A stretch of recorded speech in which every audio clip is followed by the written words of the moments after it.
എല്ലാവർക്കും നമസ്കാരം. Industrial engineering module 1 part 5 എന്ന ഓൺലൈൻ വീഡിയോ ക്ലാസ്സിലേക്ക് സ്വാഗതം. ഇപ്പോൾ പാർട്ട് 4 വരെ നമ്മൾ പ്രൊഡക്ഷൻ പ്ലാനിങ് ആൻഡ് കൺട്രോൾ എന്താണ്, ടൈപ്സ് ഓഫ് പ്രൊഡക്ഷൻ എന്താണ്, ഇൻഡസ്ട്രി എന്താണ്, പ്രൊഡക്ഷൻ എന്താണ്, പ്രൊഡക്ടിവിറ്റി എന്താണ് തുടങ്ങിയുള്ള കുറച്ച് കാര്യങ്ങൾ പഠിച്ചു. കൂടാതെ പല ടൈപ്പ് ഓഫ് ചാർട്ടുകളെ കുറിച്ചുള്ള ക്ലാസ്സുകൾ കേട്ടു. അപ്പോൾ ഇത് മൊഡ്യൂൾ 1 പാർട്ട് 5 എന്ന ക്ലാസ് ആണ്. ഈ ക്ലാസ്സിൽ വളരെ പ്രധാനപ്പെട്ട 2-3 ടോപ്പിക്സ് ആണ് ഞാൻ എടുക്കാൻ പോകുന്നത്. ആദ്യത്തെ ടോപ്പിക്കിലേക്ക് കിടക്കാം.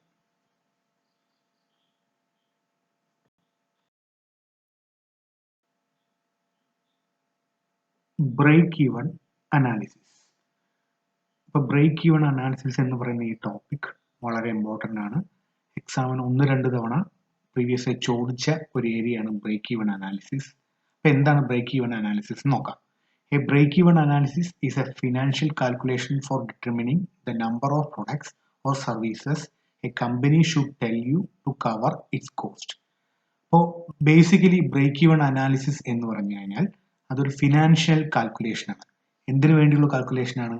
Four determining the number of products or services A company should cell. എന്ന് വെച്ച് കഴിഞ്ഞാൽ ഒരു കമ്പനി എത്ര നമ്പർ ഓഫ് പ്രൊഡക്ട്സ് ഉണ്ടാക്കിയാലാണ് ആ കമ്പനിക്ക് ലാഭത്തിൽ ഓടാൻ പറ്റുക, അല്ലെങ്കിൽ ലാഭം ശേഖരിക്കാൻ പറ്റുക എന്ന ആ നമ്പർ കണ്ടുപിടിക്കുന്ന കാൽക്കുലേഷനെയാണ് ബ്രേക്ക് ഈവൻ അനാലിസിസ് എന്ന് പറയുക. എന്ന് വെച്ച് കഴിഞ്ഞാൽ നമ്മളിപ്പോൾ ഒരു ഇൻഡസ്ട്രി സ്റ്റാർട്ട് ചെയ്യുന്നത് വിചാരിക്കുക. ഇൻഡസ്ട്രി സ്റ്റാർട്ട് ചെയ്യുന്ന സമയത്ത് നമ്മൾ വളരെ ഒരു മീഡിയം സ്കെയിൽ ഇൻഡസ്ട്രി സ്റ്റാർട്ട് ചെയ്യുന്നു വിചാരിക്കുക. ഒരു 5-10 പ്രോഡക്റ്റ്, ഒരു സോപ്പ് ഉണ്ടാക്കുന്ന കമ്പനിയാണെന്ന് വിചാരിക്കുക. 5-10 സോപ്പ് ഉണ്ടാക്കിയത് കൊണ്ട് മാത്രം നമുക്ക് ലാഭം കിട്ടണമെന്നില്ല. നമ്മൾ ആദ്യം ആ സോപ്പ് കമ്പനി തുടങ്ങാനായി സോപ്പ് ഉണ്ടാക്കാനുള്ള മെഷീനറീസും അതിനുള്ള റോ മെറ്റീരിയൽസും അതിനാവശ്യമായ ലേബേഴ്സിനെല്ലാം വേണ്ടി നമ്മൾ കുറച്ച് പൈസ ചിലവാക്കിയിട്ടുണ്ടാകും. അപ്പോൾ ആ മുതൽ മുടക്ക് നമുക്ക് തിരിച്ച് കിട്ടണമെങ്കിൽ നമുക്ക് ലാഭം വേണം.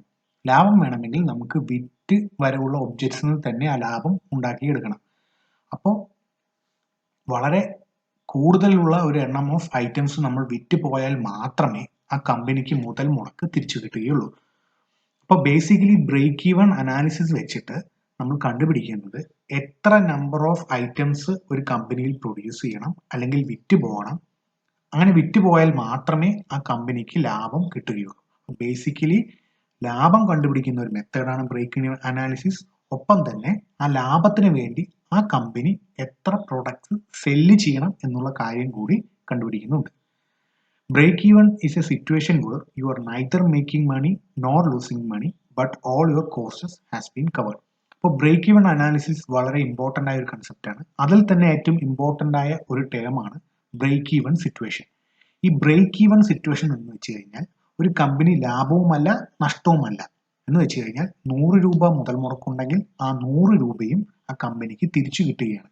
അങ്ങനെയുള്ള ഒരു സിറ്റുവേഷനെയാണ് ബ്രേക്ക് ഈവൻ സിറ്റുവേഷൻ എന്ന് പറയുന്നത്. ഇനി ബ്രേക്ക് ഈവൻ അനാലിസിസിന്റെ ഒരു ഗ്രാഫാണ് നമ്മൾ പഠിക്കാൻ പോകുന്നത്. അതിന് ഇമ്പോർട്ടൻ്റ് ആയ 2 കോസ്റ്റുകളെ കുറിച്ച് അറിയാം. അത് ഏതൊക്കെയാണെന്ന് നോക്കാം. Fixed cost and variable cost. Fixed cost are called as the overhead cost. These overhead costs occur after the decisions to start an economic activity is taken, and these costs are directly related to the level of production but not to the quantity of production. അപ്പോൾ fixed cost എന്ന് വെച്ച് കഴിഞ്ഞാൽ it is dependent upon the level of production but not on the quantity of production. പ്രൊഡക്ഷന്റെ എണ്ണവുമായി ബന്ധപ്പെട്ട് കിടക്കുന്നതല്ല, പക്ഷെ ഏത് ലെവലിലുള്ള ഒരു production ആണോ നമ്മൾ നടത്താൻ പോകുന്നത് അതുമായി ബന്ധപ്പെട്ട് കിടക്കുന്നതാണ്. അതായത് ലാർജ് സ്കെയിൽ ഇൻഡസ്ട്രിക്ക് ആണെങ്കിൽ ഫിക്സഡ് കോസ്റ്റ് ഒരു ലെവലിലായിരിക്കും, മീഡിയം സ്കെയിൽ ഇൻഡസ്ട്രീസിലേക്ക് ആണെങ്കിൽ ഫിക്സഡ് കോസ്റ്റ് ഒരു ലെവലായിരിക്കും, സ്മോൾ സ്കെയിൽ ഇൻഡസ്ട്രിക്ക് ആണെങ്കിൽ ഫിക്സഡ് കോസ്റ്റ് കമ്പാരിറ്റീവ്ലി കുറവായിരിക്കും. അപ്പോൾ ഫിക്സഡ് കോസ്റ്റിന്റെ എക്സാമ്പിൾ എന്താണെന്ന് പറഞ്ഞാൽ തന്നെ നിങ്ങൾക്ക് ഫിക്സഡ് കോസ്റ്റ് എന്താണെന്ന് മനസ്സിലാവും.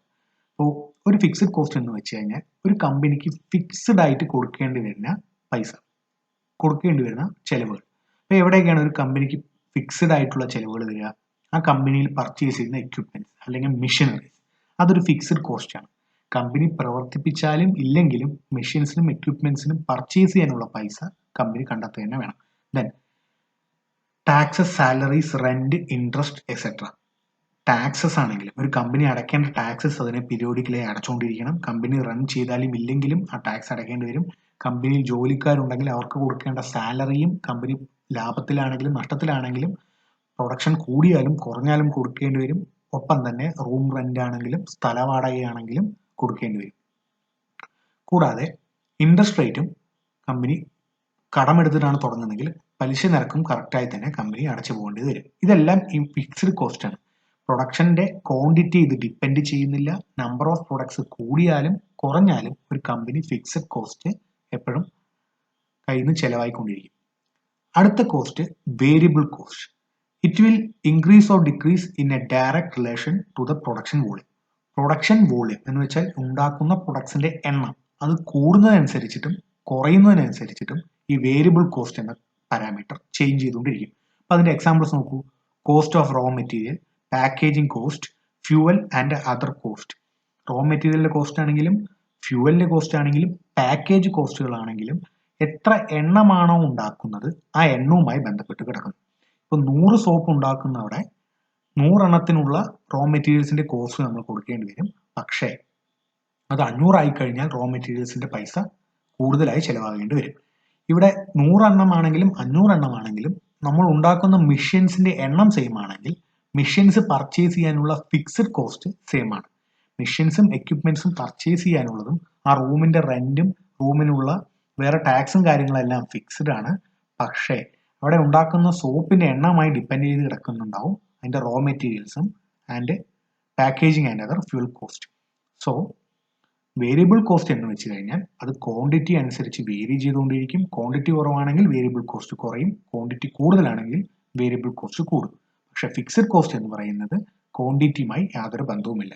ഒരു കമ്പനി തുടങ്ങുന്ന സമയത്ത് തന്നെ ആ കമ്പനിയുടെ കയ്യിൽ നിന്നും ഫിക്സഡ് കോസ്റ്റ് ചെലവാകും.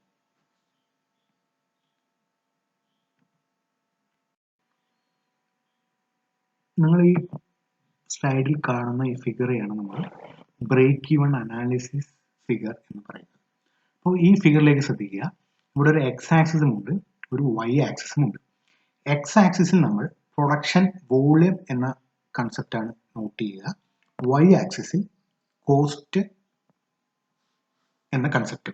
അപ്പോൾ എക്സിൽ എത്ര എണ്ണം ഓഫ് പ്രൊഡക്ഷൻ നടത്തിയെന്നും വൈയിൽ എത്ര കോസ്റ്റ് അല്ലെങ്കിൽ എത്ര പൈസയാണ് അതുമായി ബന്ധപ്പെട്ടത് എന്നും കൂടിയാണ് എക്സിലും വൈയിലും നോട്ട് ചെയ്യുന്നത്.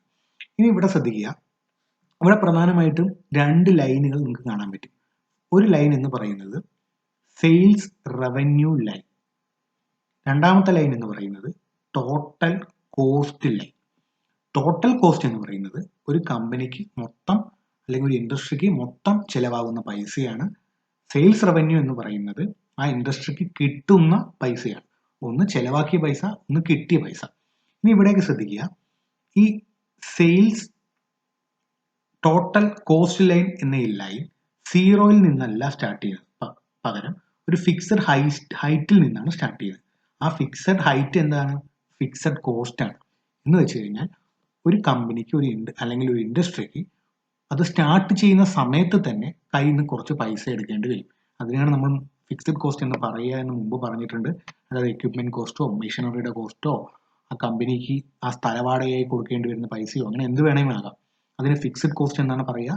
അപ്പൊ പ്രൊഡക്ഷൻ വോളിയം സ്റ്റാർട്ട് ചെയ്യുന്നതിന് മുമ്പ് തന്നെ എന്ന് വെച്ച് കഴിഞ്ഞാൽ പ്രൊഡക്ഷൻ ഇവിടെ സ്റ്റാർട്ട് ചെയ്തിട്ടില്ല. പ്രൊഡക്ഷൻ വോളിയം എന്ന് പറഞ്ഞാൽ നമ്പർ ഓഫ് പ്രൊഡക്ട്സ് എത്രണ്ണം ഉണ്ടാക്കിയെന്നാണ്. അപ്പൊ പ്രൊഡക്ഷൻ സ്റ്റാർട്ട് ചെയ്യുന്നതിന് മുമ്പ് തന്നെ ആ കമ്പനിക്ക് കയ്യിൽ നിന്ന് പൈസ ചെലവാണ്.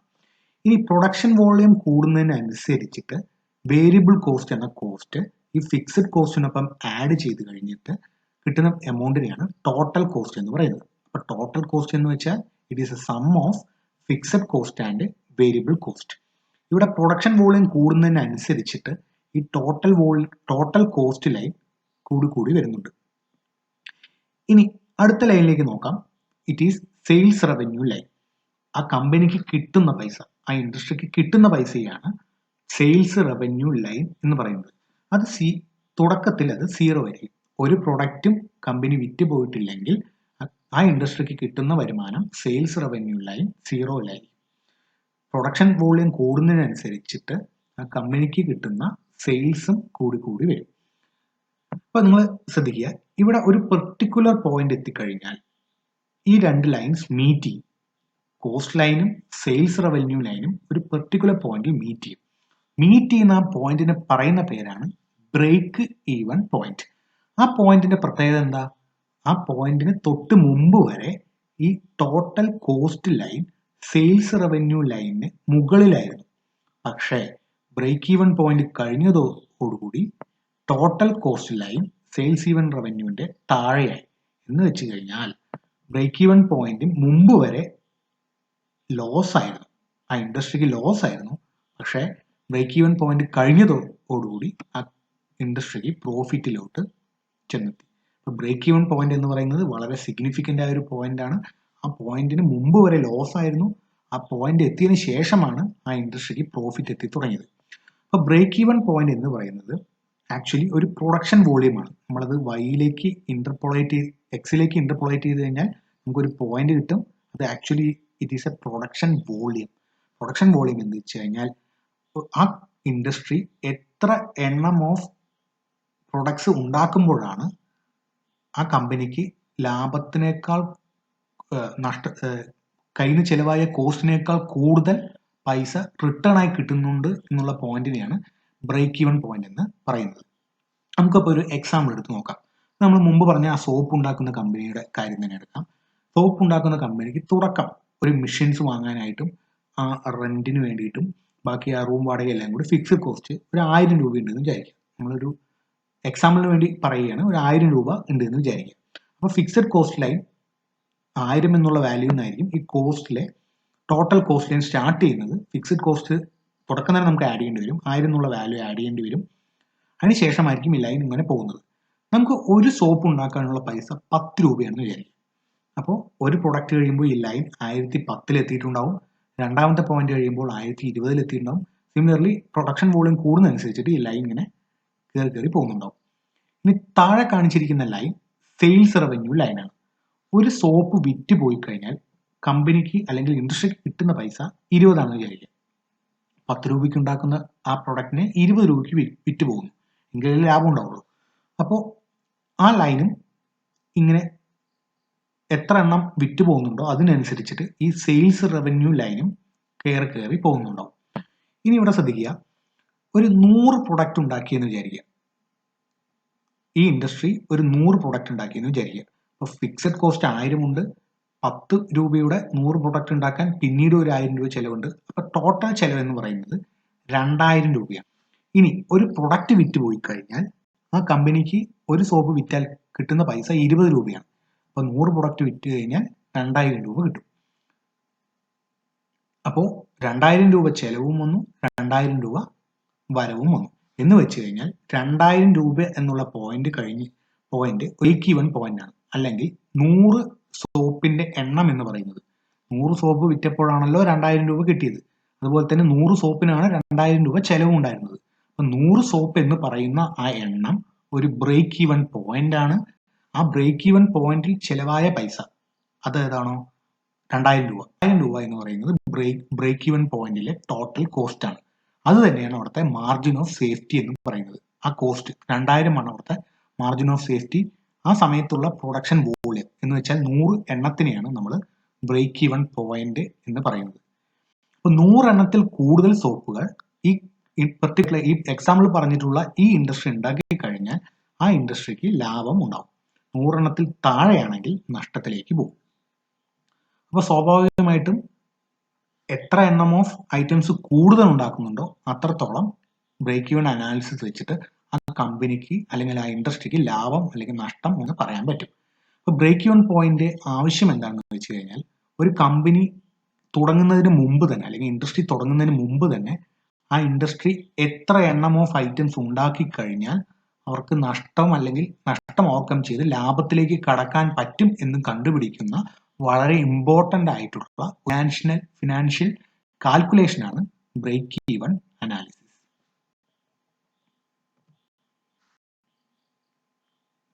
ബ്രേക്ക് ഈവൻ അനാലിസിസിന്റെ പ്രധാനപ്പെട്ട സിഗ്നിഫിക്കൻസ് എന്തൊക്കെയാണെന്ന് നോക്കാം.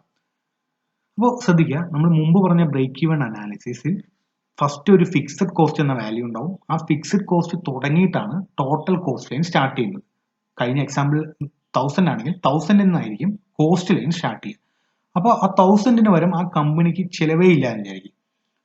ഫിക്സഡ് കോസ്റ്റ് 0 ആണെങ്കിൽ സ്വാഭാവികമായിട്ടും കോസ്റ്റ് ലൈൻ ഒറിജിനിൽ നിന്ന് തന്നെ സ്റ്റാർട്ട് ചെയ്യും. ഒറിജിനിൽ തന്നെ കമ്പനിയിലെ കോസ്റ്റ് ലൈൻ ഒറിജിനിൽ തന്നെ സ്റ്റാർട്ട് ചെയ്യുകയാണെങ്കിൽ ആദ്യത്തെ പ്രൊഡക്റ്റ് വിറ്റ് പോയാൽ തന്നെ കമ്പനിക്ക് നഷ്ടം വരും. കാരണം 1000 രൂപ എന്നുള്ളൊരു എമൗണ്ട് അവിടെ ഇല്ല.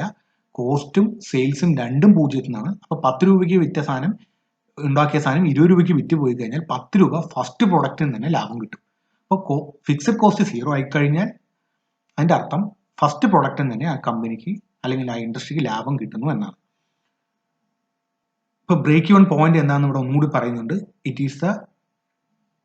It is the minimum amount which is required to cover total cost consisting of both fixed and variable cost to the company. Break even point അല്ലെങ്കിൽ ബ്രേക്ക് ഈവൻ ലെവൽ എന്ന് പറയുന്നത് ഒരു നമ്പറാണ്. ആ നമ്പറിനേക്കാൾ കൂടുതൽ എണ്ണം ഉണ്ടാക്കി കഴിഞ്ഞു കഴിഞ്ഞാൽ ആ കമ്പനിക്ക് തുടക്കമുണ്ടാക്കിയ ആ ഇൻഡസ്ട്രിക്ക് തുടക്കം ചെലവായ ഫിക്സഡും വേരിയബിളും ആയിട്ടുള്ള കോസ്റ്റുകളുടെ ടോട്ടൽ കോസ്റ്റിനെ ഓവർകം ചെയ്യുന്ന എമൗണ്ട് പ്രോഫിറ്റ് ഉണ്ടാവുന്ന എമൗണ്ട് റവന്യൂ ആയിട്ട് തിരിച്ചു കിട്ടും. ആ പോയിന്റിനെയാണ് ബ്രേക്ക് ഈവൻ പോയിന്റ് എന്ന് പറയുന്നത്. ബ്രേക്ക് ഈവൻ പോയിന്റ് എന്ന പോയിന്റിന്റെ പ്രത്യേകത വെച്ച് കഴിഞ്ഞാൽ ആ പോയിന്റിൽ ടോട്ടൽ പ്രോഫിറ്റ് 0 ആയിരിക്കും. അപ്പോൾ ഒരു ഇൻഡസ്ട്രിക്ക് ബ്രേക്ക് ഈവൻ പോയിന്റിന് ഓവർകം ചെയ്യണമെങ്കിൽ പ്രധാനമായും ചെയ്യേണ്ട ഒരു പ്രധാനപ്പെട്ട കാര്യം the selling price of the good must be higher than what the company paid for the goods or its components. ഒരു കമ്പനി ഉണ്ടാക്കാൻ ചെലവാക്കിയ പൈസയേക്കാൾ കൂടുതൽ പൈസ അത് തിരിച്ച് മാർക്കറ്റിൽ ഇറങ്ങുമ്പോൾ അതിന് ഈടാക്കണം. എങ്കിൽ മാത്രമേ കമ്പനിക്ക് ലാഭം ഉണ്ടാവുള്ളൂ. അത് നമുക്ക് അറിയാവുന്ന കാര്യമാണ്. 10 രൂപയ്ക്ക് ഉണ്ടാക്കിയ ഒരു സോപ്പ് 15 രൂപയ്ക്കോ 20 രൂപയ്ക്കോ 12 രൂപയ്ക്കോ എങ്കിലും വിറ്റ് പോയാലേ ആ കമ്പനിക്ക് ലാഭം ഉണ്ടാവുള്ളൂ. ഇല്ലെങ്കിൽ ആ ഫേം അല്ലെങ്കിൽ ആ ഇൻഡസ്ട്രി അല്ലെങ്കിൽ ആ കമ്പനി നഷ്ടത്തിലേക്ക് ചെന്നെത്തും. ആ ബ്രേക്ക് ഈവൻ പോയിന്റ് എന്ന പോയിന്റ് സിഗ്നിഫിക്കന്റ് ആണ്. ആ പോയിന്റ് കഴിയുന്നതോടുകൂടി ആ ഇൻഡസ്ട്രി ലാഭത്തിലേക്ക് ചെന്നെത്തും. ഇത് ജസ്റ്റ് ഒരു തിയറി പാർട്ട് മാത്രമാണ്. ജസ്റ്റ് ഇൻ ടൈം മാനുഫാക്ചറിങ് എന്ന് വെച്ച് കഴിഞ്ഞാൽ നമ്മൾ കസ്റ്റമേഴ്സിന്റെ ഓർഡറിനനുസരിച്ചിട്ട് ആ സമയത്ത് മാത്രം ഓരോ പ്രൊഡക്ട്സ് ഉണ്ടാക്കുകയാണ്. ഇപ്പോൾ ജസ്റ്റ് ഇൻ ടൈം മാനുഫാക്ചറിങ് കസ്റ്റമേഴ്സിന്റെ കയ്യിൽ നിന്ന് ഓർഡർ കിട്ടിയിട്ട് ആ കറക്റ്റ് ടൈമിൽ മാത്രമേ ഉണ്ടാക്കുകയുള്ളൂ. അതുകൊണ്ട് ഒരുപാട് ഐറ്റംസ് നമുക്ക് ഉണ്ടാക്കേണ്ടി വരില്ല. അതിനൊപ്പം തന്നെയുള്ള ബെനിഫിറ്റ് എന്താണെന്ന് വെച്ച് കഴിഞ്ഞാൽ ഓർഡർ കിട്ടിയിട്ടുണ്ടാക്കുന്നത് കൊണ്ട് ഒരു ഐറ്റംസും സ്റ്റോർ ചെയ്ത് വെക്കേണ്ട ആവശ്യമില്ല. ഉണ്ടാക്കുന്നതിനെ അപ്പം തന്നെ വിറ്റുപോകും. അതിന്റെ ഒബ്ജക്റ്റീവ്സ് എന്തൊക്കെയാണെന്ന് നോക്കാം. To produce what the customer needs, produce with perfect quality. കസ്റ്റമറിന് വേണ്ടത് പെർഫെക്റ്റ് ആയിട്ടുള്ള ക്വാളിറ്റിയിൽ ഉണ്ടാക്കിയെടുക്കുക. അതിനൊപ്പം തന്നെ 0 ലീഡ് ടൈമും 0 വർക്ക് ഇൻ പ്രോസസ് ഇൻവെന്ററി. ഈ രണ്ട് കൺസെപ്റ്റ്സ് ഇമ്പോർട്ടൻ്റ് ആണ്. ലീഡ് ടൈമും വർക്ക് ഇൻ പ്രോസസ് ഇൻവെന്ററി. അതെന്താണെന്ന് എക്സ്പ്ലെയിൻ ചെയ്യാം. 0 ലീഡ് ടൈം എന്ന് വെച്ച് കഴിഞ്ഞാൽ കസ്റ്റമേഴ്സിന്റെ ഓർഡർ കിട്ടുമ്പോൾ മാത്രമേ നമ്മൾ ഉണ്ടാക്കുന്നുള്ളൂ. നമ്മുടെ ടൈം അവിടെ നഷ്ടപ്പെടുന്നില്ല.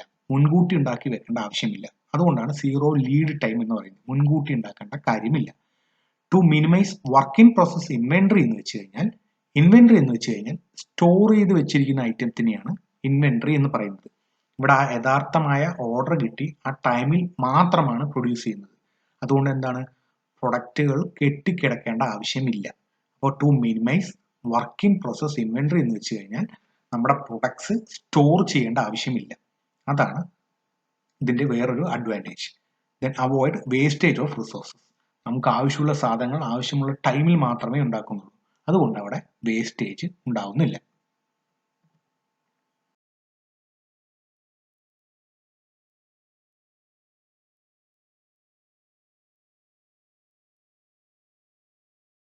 അതിന്റെ പ്രൊസീജിയർ എന്താണെന്ന് നമുക്ക് നോക്കാം. Just in time manufacture procedure, JIT procedure.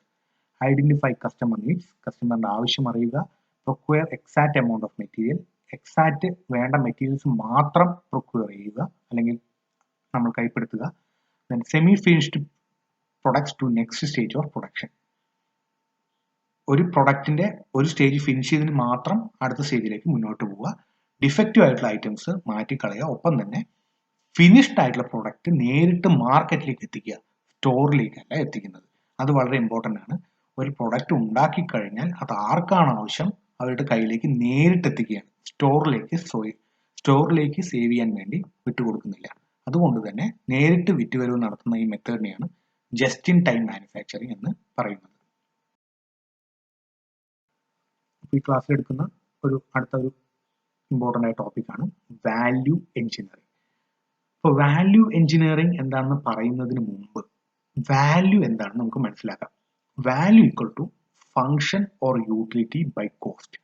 ഒരു ഒബ്ജക്റ്റിന് വാല്യൂ ഉണ്ട് എന്ന് പറയുന്നത് അതിനൊരു മൂല്യമുണ്ട് എന്ന് പറയുമ്പോഴാണ്. നമ്മളൊരു മഷിയില്ലാത്ത പേന വാങ്ങിച്ചായിരിക്കുക. ആ മഷിയില്ലാത്ത പേന കൊണ്ട് നമുക്കൊന്നും എഴുതാൻ പറ്റില്ല. അപ്പം അതിന് വിലയുണ്ടെങ്കിലും അതിന് മൂല്യമില്ല. ആ പേന വാങ്ങാൻ നമുക്കൊരു വില കൊടുക്കേണ്ടി വന്നു, പക്ഷെ അത് ഉപയോഗിച്ച് കഴിഞ്ഞപ്പോൾ അതിന്റെ മൂല്യം പോയി. മൂല്യമില്ലാത്ത സാധനത്തിന് നമ്മൾ വാല്യൂ ഇല്ല എന്നാണ് പറയുക. അപ്പോൾ value equal to function by cost. കൊടുക്കുന്ന പൈസയ്ക്ക് ഒരു മൂല്യം കിട്ടിയാലേ അതിന് വാല്യൂ ആയി എന്ന് പറയുള്ളൂ. അപ്പോൾ വാല്യൂ എഞ്ചിനീയറിംഗ് എന്ന കൺസെപ്റ്റിന് വാല്യൂ എന്ന കൺസെപ്റ്റ് വളരെ ഇമ്പോർട്ടൻ്റ് ആണ്. It is a special type of cost reduction method doesn't blindly accept product design. അപ്പോൾ ഒരു പ്രൊഡക്റ്റിന്റെ ഡിസൈൻ നേരിട്ട് അക്സെപ്റ്റ് ചെയ്യാതെ അതിന് മൂല്യമുണ്ടെന്ന് തോന്നിയാൽ മാത്രമേ ആ പ്രൊഡക്റ്റിന്റെ ഡിസൈൻ നമ്മൾ അക്സെപ്റ്റ് ചെയ്യുള്ളൂ. ഒരു എക്സാമ്പിൾ പറയാം. ഒരു ഫ്രൂട്ട് ജ്യൂസ് പേപ്പർ കണ്ടെയ്നർ. നിങ്ങൾ ഫ്രൂട്ടി എല്ലാവരും കഴിച്ചിട്ടുണ്ടാവും.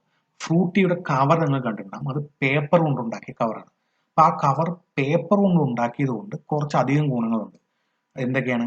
അത് അധികം കോസ്റ്റ് ചിലവല്ല, യൂസ് ആൻഡ് ത്രോ ആണ്, എൻവിറോൺമെന്റൽ ആയിട്ടുള്ള വേറെ പ്രശ്നങ്ങളൊന്നും ഉണ്ടാക്കുന്നില്ല. അതെല്ലാം ആ വാല്യൂ എഞ്ചിനീയറിംഗ് എന്ന കൺസെപ്റ്റ് ഇംപ്ലിമെന്റ് ചെയ്തത് കൊണ്ട് ഡിസൈഡ് ചെയ്യാൻ പറ്റിയ കാര്യങ്ങളാണ്. അപ്പോൾ അതിന്റെ അഡ്വാൻറ്റേജസ് എന്തൊക്കെയാണെന്ന് നോക്കാം.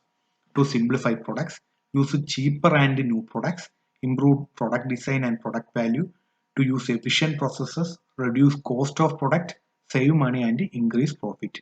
കോസ്റ്റ് ഓഫ് പ്രൊഡക്റ്റ് നമുക്ക് കുറയ്ക്കാൻ പറ്റും, അതുവഴി ലാഭം കൂട്ടാൻ പറ്റും, പ്രൊഡക്റ്റ് സിംപ്ലിഫൈ ചെയ്യാൻ പറ്റും, അതുകൊണ്ട് അതിൻ്റെ ഒപ്പം തന്നെ ന്യൂ ആയിട്ടുള്ള ചീപ്പർ ആയിട്ടുള്ള മെറ്റീരിയൽസും യൂസ് ചെയ്യാൻ പറ്റും. ഇത്രയും കാര്യങ്ങളാണ് വാല്യൂ എഞ്ചിനീയറിംഗിന്റെ അഡ്വാൻറ്റേജസ് ആയിട്ട് പറയാറുള്ളത്. അടുത്ത് പറയാൻ പോകുന്നത് വാല്യൂ എഞ്ചിനീയറിംഗിന്റെ പ്രൊസീജിയർ ആണ്. എന്താണ് വാല്യൂ എഞ്ചിനീയറിംഗിന്റെ പ്രൊസീജിയർ എന്ന് നോക്കാം. ഇപ്പൊ നമ്മൾ മുമ്പ് പറഞ്ഞ ഫ്രൂട്ടി ഉണ്ടാക്കുന്ന കമ്പനിയുടെ ഫ്രൂട്ടിയുടെ കവർ ഉണ്ടാക്കുന്ന കാര്യത്തിന് നമ്മൾ വാല്യൂ എഞ്ചിനീയറിംഗുമായി ബന്ധപ്പെടുത്തി പറയാം. അപ്പൊ അതിനെ 3 സ്റ്റേജസ് ആയിട്ട് ഡിവൈഡ് ചെയ്തിട്ടുണ്ട്. First stage, second stage and third stage. First സ്റ്റേജിൽ നമ്മൾ പ്രൊഡക്റ്റ് ഐഡന്റിഫൈ ചെയ്യുന്നു, അതിന്റെ ഡ്രോയിങ്സ് ഉണ്ടാക്കുന്നു, അതിന് എത്ര പൈസ ആവശ്യമുണ്ടെന്നുള്ള കാര്യങ്ങൾ ഉണ്ടാക്കുന്നു, അതിന്റെ ഫങ്ഷൻസും അനലൈസ് ചെയ്യുന്നു. സെക്കൻഡ് സ്റ്റേജിൽ അത് നമ്മൾ ക്രിയേറ്റ് ചെയ്യുന്നു, അതിന് ഡിഫറെൻ്റ് ആയിട്ടുള്ള ആൾട്ടർനേറ്റീവ്സ് ആലോചിക്കുന്നു. ഇപ്പൊ എക്സാമ്പിൾ ഫ്രൂട്ടി ഉണ്ടാക്കുന്ന കവർ ആണെങ്കിൽ നമ്മൾ ആദ്യം പേപ്പർ കൊണ്ടുള്ള കവർ തന്നെ വേണമെന്ന് ആലോചിക്കില്ല. ഫസ്റ്റ് നമ്മൾ ആലോചിക്കും പ്ലാസ്റ്റിക് കൊണ്ടുള്ള കവർ വേണം, അപ്പൊ അതിന് ഇത്ര പൈസ ചിലവും, അല്ലെങ്കിൽ കുപ്പിയോ എന്തെങ്കിലും കണ്ടെയ്നേഴ്സോ സ്റ്റീൽ കൊണ്ടുള്ള ഒരു കവർ, അങ്ങനെ എന്തെങ്കിലും ഒരു കവർ നമ്മൾ ആലോചിക്കുന്നു. അപ്പൊ അതിനുള്ള ഡിഫറെൻ്റ് ആയിട്ടുള്ള പ്രോബ്ലംസ് പിന്നീട് ആലോചിക്കുന്നു. ഇത് യൂസ് ആൻഡ് ത്രോ ആണ്, പ്ലാസ്റ്റിക് ആണെങ്കിൽ പുറത്തേക്ക് ഇട്ട് കഴിഞ്ഞാൽ എൻവിറോൺമെന്റൽ ഇഷ്യൂസ് ഉണ്ടാവും. അപ്പൊ അതെല്ലാം ഓവർകം ചെയ്യാൻ വേണ്ടി പിന്നീട് നമ്മൾ ആലോചിച്ച് റിഫൈൻ ചെയ്തെടുത്ത് സെക്കൻഡ് സ്റ്റേജ് പ്രകാരം ക്രിയേറ്റ് ചെയ്തെടുക്കുന്ന ഒരു ഐഡിയ ആയിരിക്കും, ഓൾട്ടർനേറ്റീവ് ആയിരിക്കും തേർഡ് സ്റ്റേജിൽ നമ്മൾ റിഫൈൻമെന്റ് എന്ന പാർട്ടിൽ ഇംപ്ലിമെന്റ് ചെയ്യുക. അപ്പോൾ ഫ്രൂട്ടി കവർ പേപ്പർ കൊണ്ട് ഉണ്ടാക്കും എന്നുള്ള ഐഡിയ നമ്മൾ എത്തുന്നത് തേർഡ് സ്റ്റേജ് എത്തുമ്പോഴാണ്. അപ്പോൾ വാല്യൂ എഞ്ചിനീയറിംഗ് പ്രകാരം ബ്ലാസ്റ്റിംഗ്, ക്രിയേഷൻ ആൻഡ് റിഫൈൻമെന്റ് എന്ന 3 പ്രോസസ്സ് കഴിഞ്ഞിട്ടാണ് ഏറ്റവും ബെസ്റ്റ് ആയിട്ടുള്ള ഒരു സൊല്യൂഷൻ നമുക്ക് കിട്ടുക.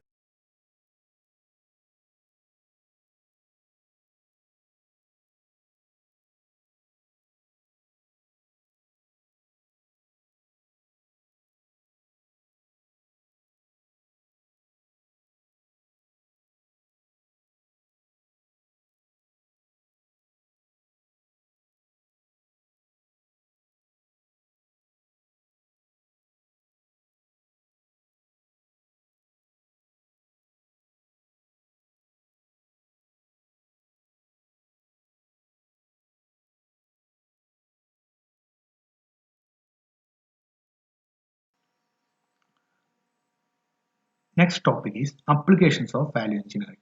വാല്യൂ എഞ്ചിനീയറിംഗിന്റെ അപ്ലിക്കേഷൻസ് എന്തൊക്കെയാണെന്ന് നോക്കാം. First one, military equipment such as tanks. Military equipments ആയ ബാറ്റൺ ടാങ്ക്സ്, ഒപ്പം തന്നെ war tools, ballistics, other surviving instruments and other military warfare equipments എല്ലാം വാല്യൂ എഞ്ചിനീയറിംഗിന് ഹ്യൂജായി അപ്ലൈ ചെയ്തിട്ടുള്ള ഫീൽഡുകളാണ്. അപ്പോൾ മിലിറ്ററി എന്ന് പറഞ്ഞു കഴിഞ്ഞാൽ ഏറ്റവും ബെസ്റ്റ് ആയിട്ട് ഒരു രാജ്യത്ത് നിലനിന്ന് പോകേണ്ട കാര്യമാണ്.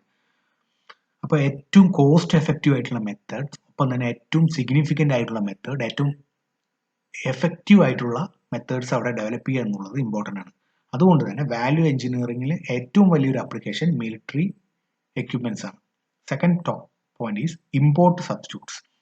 ഒരു രാജ്യത്ത് ഇറക്കുമതി ചെയ്യുന്ന ഐറ്റംസിന് പകരം സബ്സ്റ്റിറ്റ്യൂട്ട് ആയിട്ട് വേറെ എന്തെങ്കിലും ഐറ്റംസ് കണ്ടുപിടിക്കാൻ പറ്റുകയാണെങ്കിൽ ആ രാജ്യത്തിന് എക്കണോമിക്കലായിട്ട് കുറെ ബെനിഫിറ്റ്സ് ഉണ്ട്. അപ്പോൾ വാല്യൂ എഞ്ചിനീയറിംഗ് ഹ്യൂജായി അപ്ലൈ ചെയ്യുന്ന വേറൊരു ഫീൽഡാണ് import substitutes. Third one machine tool industries.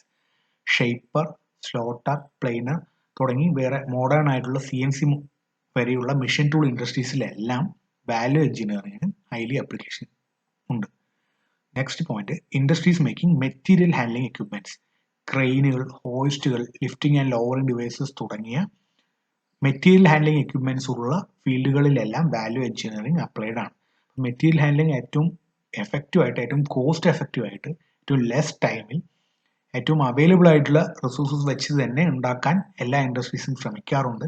അതുകൊണ്ട് തന്നെ അവിടെ വാല്യൂ എഞ്ചിനീയറിംഗിന് നല്ല സിഗ്നിഫിക്കൻസ് ഉണ്ട്. Then auto industries, automobile and other robotic ഫീൽഡുകളിലും വാല്യൂ എഞ്ചിനീയറിംഗ് അപ്ലൈഡ് ആണ്. ഈ പോയിന്റ്സ് എല്ലാം നോക്കുമ്പോൾ നിങ്ങൾക്ക് മനസ്സിലാക്കാൻ കഴിയും R&D, റിസർച്ച് ആൻഡ് ഡെവലപ്മെന്റ് എന്ന വിങ് ഉള്ള ഇൻഡസ്ട്രീസിൽ എല്ലാവിടെയും വാല്യൂ എഞ്ചിനീയറിംഗിന് അപ്ലിക്കേഷൻസ് ഉണ്ട്. അപ്പം അതുകൊണ്ട് തന്നെ നിങ്ങൾക്ക് സ്വന്തമായി R&D ഡിവിഷൻസ് ഉള്ള എക്സാമ്പിൾസ് സൈറ്റ് ചെയ്യാവുന്നതേ ഉള്ളൂ. എക്സാംസിന് അപ്ലിക്കേഷൻസ് ഓഫ് വാല്യൂ എഞ്ചിനീയറിംഗ് ചോദിച്ചു കഴിഞ്ഞാൽ റിസർച്ച് ആൻഡ് ഡെവലപ്മെന്റ് വിങ്ങുകളുള്ള മിലിറ്ററി ആണെങ്കിലും നേവി ആണെങ്കിലും എയർലൈൻസ് ആണെങ്കിലും എല്ലാവിടെയും വാല്യൂ എഞ്ചിനീയറിംഗ് ഹ്യൂജായ അപ്ലിക്കേഷൻസ് ഉള്ളതായിട്ട് കാണാൻ പറ്റും. അപ്പോൾ ഇന്നത്തെ ക്ലാസ്സിൽ പ്രധാനമായിട്ടും break even analysis, value engineering എന്ന രണ്ട് പ്രധാനപ്പെട്ട ടോപ്പിക്സ് ആണ് എടുത്തത്. ഒപ്പം തന്നെ ജസ്റ്റ് ഇൻ ടൈം മാനുഫാക്ചറിനെ കുറിച്ചുള്ള ഒരു ഇൻട്രൊഡക്ഷൻ തന്നിട്ടുണ്ടായിരുന്നു. അപ്പോൾ this is industrial engineering module 1 part 5. അപ്പോൾ ഇൻഡസ്ട്രിയൽ എഞ്ചിനീയറിംഗ് മോഡ്യൂൾ 1 പാർട്ട് 6 എന്ന വീഡിയോ ക്ലാസ്സിൽ അടുത്തത് കാണാം. Thank you.